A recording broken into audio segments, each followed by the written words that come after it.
మరి కాంగ్రెస్ మేనిఫెస్టోలో అభయహస్తం పేరుతో ఇచ్చినటువంటి గ్యారెంటీలు కానీ అధికారం వచ్చిన తర్వాత మీరు ఇచ్చినటువంటి అంశాల మీద కూడా ఎక్కడ కూడా చర్చకు రాకపోవడం చాలా బాధగా ఉంది అధ్యక్ష.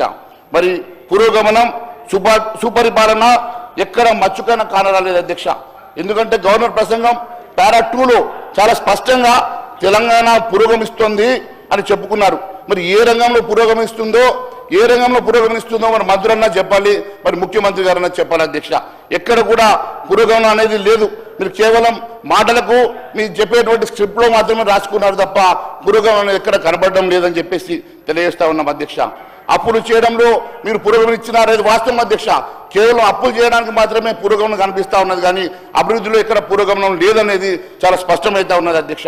ఇది కేవలం మరి అప్పులు చేయడం కోసమే ఈ రాష్ట్రం ఏర్పడ్డట్టుగా కేవలం ఒక సంవత్సరంలోనే 1,52,000 కోట్ల అప్పులు తీసుకొచ్చేసి పురోగమిస్తుందని చెప్పుకునే ప్రయత్నం చేస్తున్నారు, కానీ ఇచ్చిన హామీలు నెరవేర్చాలన్న చిత్తశుద్ధి ప్రభుత్వానికి కనబడతలేదు అధ్యక్ష.